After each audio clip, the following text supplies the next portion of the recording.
Howdy, my fellow pickleball techs. Y'all are with Rafa, the pickleball tech dude, and today we're talking about the new Adidas Metalbone LPs, an official update to the original Metalbone pickleball paddles from Adidas. This video is going to be more of a quick look into stats, the actual composition of the paddle, my play testing experience, and of course a comparison to other pickleball paddles on the market, especially if you're looking for something a little more condensed than the podcast episode I uploaded last week. Spoiler alert, after going through some more thorough testing, I discovered that one of these paddles is currently the most powerful legal paddle that I've ever hit with. So in the end, if you are looking to pick up one of these paddles, you can get a discount going through my link with Pickleball Central, pickleballcentral.com/techdude, and that'll be in the description down below.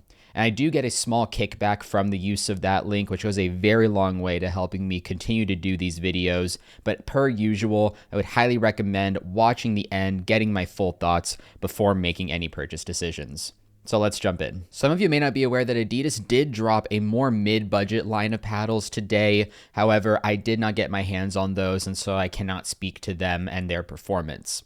What they did drop today that I did have a chance to test was the entire Metalbone LP lineup, which consists of 2 polypropylene-based Gen 2 paddles, as well as 2 Gen 3 EVA foam and carbon fiber-based paddle cores. I did drop the full stats on all 4 of these paddles on my Instagram yesterday, and I'm considering continuing to do something similar in the future. So definitely go follow me over on Instagram at pickleballtechdude. I do post a lot of updates on paddles I'm testing, and obviously in this case, I gave an entire insight and spec sheet to the measurable stats on these paddles. But let's go over what we see on the Gen 2 paddles in particular. This is sort of the extent of what I'll talk about with these polypropylene-based paddles because, to be honest, they did not play very well. To give a quick hit summary, first and foremost, all 4 paddles are the exact same shape. They are elongated 16.5 by 7.5 with 5.5-inch handle lengths that are definitely very sufficient for two-handed backhands, especially because the neck taper around the throat is so thin. One of the polypropylene-based core paddles is 16mm core thickness, with the weight and balance system coming back from the original Metalbone drop with 2 slots a little bit higher up on the throat than on the original, and 4 slots at the very top now. My main qualm with these paddles and why I won't spend too much time on them is because I didn't quite find enough that differentiates them from more affordable paddles on the market. Despite being edgeless and having very low twist weight numbers on paper, these paddles are actually very stable. The problem here is that both of these paddles fall into the more control-oriented side of the power scale, which I typically have no problems with, except the sweet spot sizes are quite small, even with the entire perimeter weight and balance setup, to the point where it would be difficult to call these control paddles. For me, a control paddle must be low on the power scale, but also easy to place shots with. And just from my playtesting experience, with or without the entire weight balance system, the sweet spot is very tight. So you do have certain positive characteristics, like the ball does dwell really nicely on the face, and you do get really fast hand speed. But at the same time, your ability to control balls and accuracy, even if you weight the entire perimeter, which does add a lot, especially to swing weight, it just doesn't really give you enough forgiveness for the average player. Granted, both these paddles and the EVA paddles, don't get me wrong, are miles and miles and miles ahead of the original Metalbone.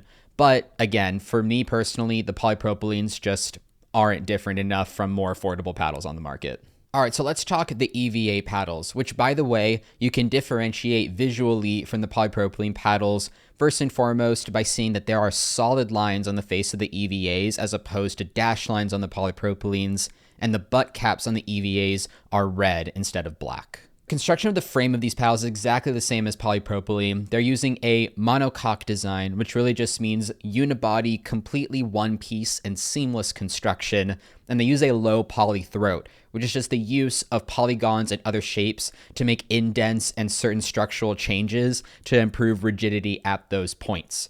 And you can think about this like the reason why truck hoods are not perfectly flat. Internally, we have a primarily EVA foam-based core design, which you can see here. Adidas is using what they call stringer design with these 5 areas of yellow foam that expand during the thermoforming process into carbon fiber tubes that keep them in their place. The black foam around those stringers is much squishier than that foam inside the tubes. While both paddles are 16mm core thicknesses, only one of them, the Metalbone LPS, actually has the weight and balance system with 2 slots in the throat and 4 slots on the very top, versus the Metalbone LP Team, which has no weight and balance system at all, and it's the only Metalbone in the entire lineup to be constructed this way. But the real story is with the orange EVA, the Metalbone S, which does come in with a very high swing weight with the full weight and balance system inserted, but also power-wise is simply 100th percentile in my database. I have never seen a paddle with this level of power. With all that context in mind, when we talk playtesting, the first thing you should know is that when I refer to playing with a paddle stock, I refer to playing with it with the entire extent of the weight and balance system, because I do not believe these paddles are viable without the system to an extent. You might see stock as these paddles without any weight whatsoever on other channels, and that is usually how I would do things. But again, just based off of my playtesting, I did not think these paddles really reached any potential that they had whatsoever unless they had some weight added. And the bolts are kind of cool and they're there for a reason. So let's talk about using them. What doesn't change with the Team and S paddles compared to the polypropylenes are that despite the low twist weight numbers, these aren't paddles that I would describe as low in stability. There are a few paddles on the market that expose how twist weight isn't necessarily the full picture when it comes to describing stability on a paddle, and I do believe the Metalbones are one of them. But the sweet spot on these paddles does happen to correlate with the low twist weight numbers in this case, similar to the polypropylene paddles. All that to say, even with the full weight and balance system on the Metalbone S, the sweet spot does broaden up a little bit, but not significantly. So if you're looking for a paddle with that plush, forgiving sweet spot, you're looking at something like a Honolulu J2K, a Pickleball Apes Pulse S, a Course Shapeshifter, this is not going to give you that same experience. Before we dive into more, side note here, the handle on these paddles I actually found very enjoyable. Now, I'm typically somebody who prefers to feel all the bevels on my handles, and this paddle is definitely more circular and kind of smooth over those edges, so that is definitely different. But from a comfort perspective, and even just playing with the stock grip on these paddles, I actually enjoyed it quite a bit. It felt very comfortable, and overall, again, the space for the two-handed backhands is very much there due to the thin neck taper. So far, con side, we're looking at size and forgiveness of the sweet spot, and we're also looking at the grit itself. So these are raw carbon fiber face paddles, but they have a sand grit sprayed on finish. So the EVA paddles are UPAA only approved, so they do feel significantly grittier, in my opinion, than the dual approved polypropylene-based paddles, because UPAA is more lax on those grit levels. But in the end, paint grit will wear down faster. So take that for what you will. And on the pro side, we're looking at comfortability of use, especially with the handle. And that's kind of it so far. I mean, the weight and balance system could kind of go into either camp. In the con side, it adds significant weight, especially swing weight measurements. Using the full balance system in the Metalbone S probably puts you between a swing weight of 126 and 128, which is quite heavy. But on the pro side, it does mean that the balance system itself actually makes a difference to the paddle performance, which is something that was hugely lacking and really glaringly bad about the original Metalbone. The bolts really did nothing to change any type of characteristic. Versus on these paddles, I do believe they actually make a significant performance difference. So Adidas is at least heading in the right direction with these. So when it really comes down to it, the last areas to look at are power and control. And in this case, my thoughts on them do happen to be related. And that's because I tested both of these EVA paddles with the weight setup I felt optimized them best, not the entire frame weighted. So I used Mari Humberg's exact weight setup on the Metalbone Team, and then I used a setup without the very bottom bolts on the throat for the Metalbone S. And even in these setups, without weighting the entire frames to generate the most power out of them, they both still contained levels of power that I felt made them difficult to control. Both of these paddles over the break-in period developed deeper thuds, and with the Metalbone S in particular, it did remind me of the hollowed out sound of a mod. And if you can catch the ball sweetly, which, reminder, sweet spots are still pretty tight and can be kind of unpredictable at times, but if you do catch a ball sweetly with either of these, you're absolutely going to rocket the ball. So for a player that's very advanced with really high levels of technique, this is obviously great. You're going to be able to blast the ball and be a banger and probably score points off of body bagging people from the baseline if you want. But for everybody else, it means that the balls are going to sail. I found it very difficult to set a reset or a really solid drop shallow enough in the kitchen to where it couldn't be taken out of the air or, in several cases, completely smashed back at me because the ball was already sailing so high. And in the end, when it comes to shots like dinks and drops where you have a little bit more control than something like a reset, you have to take so much off the ball, really loosen your grip, and really allow the ball to come into the paddle face more in order to make sure that you're, again, not skying it. If you're wondering to yourself how this paddle managed to practically fool the PB core test, I find myself wondering the exact same thing. And the best answer that I can come up with is that there is a different density to the foam in the stringers than there is in the black foam areas around them. Therefore, if the PB core test, especially because it is run on brand new paddles, was run over an area with the stringers, which it most likely was, as opposed to not, then it's very easy for that PB core number to be not representative of the actual level that this paddle compresses to. I want to end here with just some comparisons of these paddles to other popular paddles on the market. And while I'm showing that, the last point I wanted to bring up was a couple of durability concerns. What I want to get out of the way right off the bat is that if you did see my original podcast episode, you saw that I broke the bracket that holds the weights in the top of my Metalbone S completely out of the top after just a couple of hits. And I did follow up with Adidas, and they sent me another paddle just for me to see for myself. But they stated that they had never warranted a paddle for that issue, nor had any of their third-party distributors such as Pickleball Central and Just Paddles.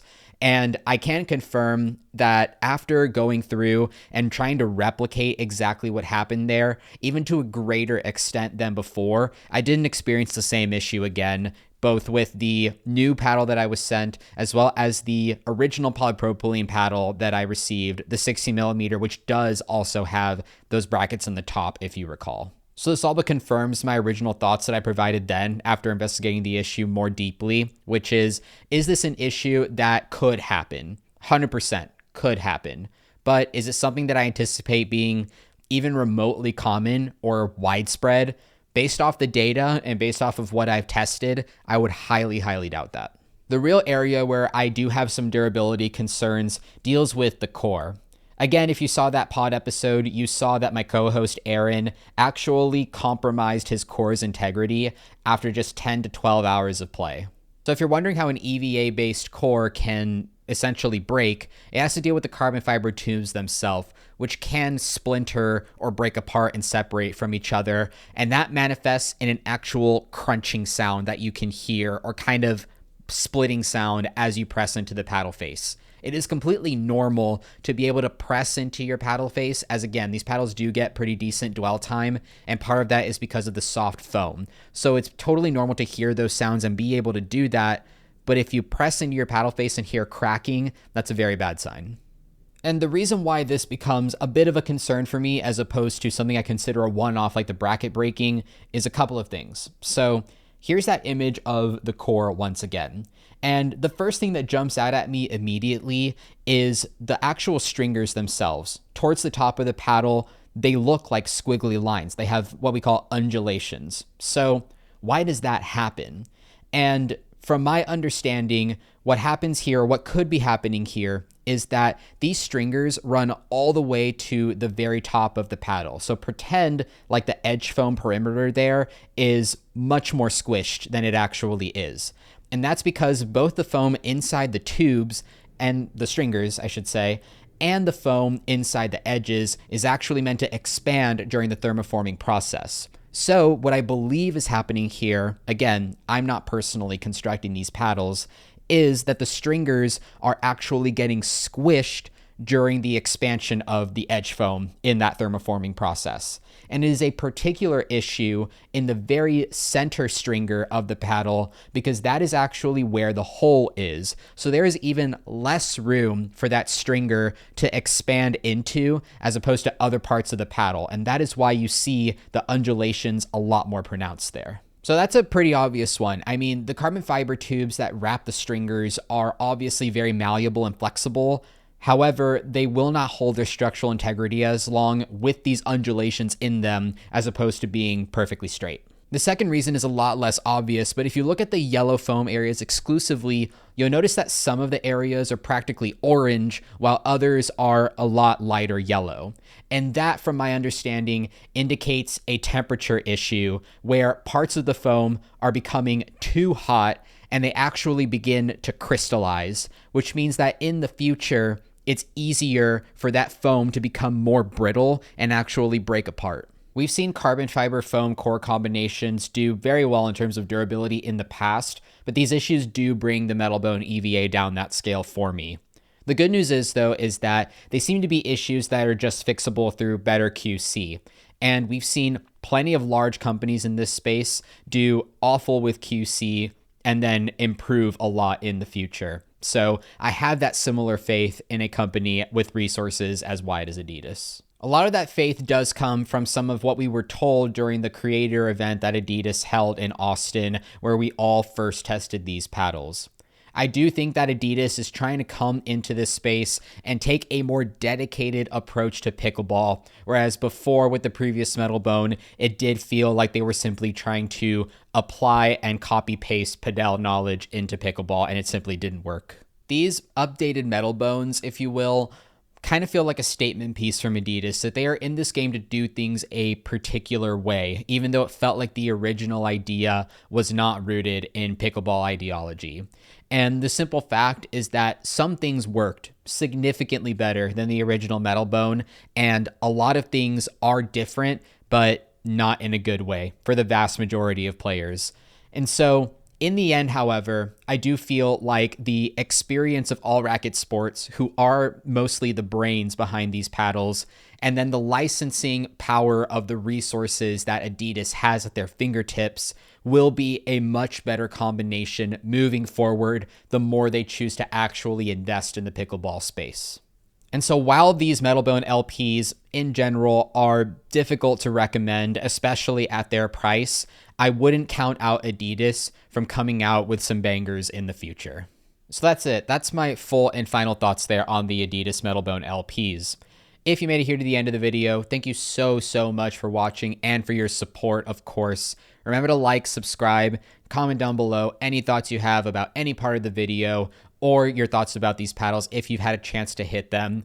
Remember to go follow me on Instagram and also join my Discord. It'll be linked down below, but that is where I provide the vast majority of insights and updates while I am actively testing paddles, and that's just a good spot to be. So with all of that said, I hope you all stay happy and healthy, and of course, out on the courts. Until the next video. Peace.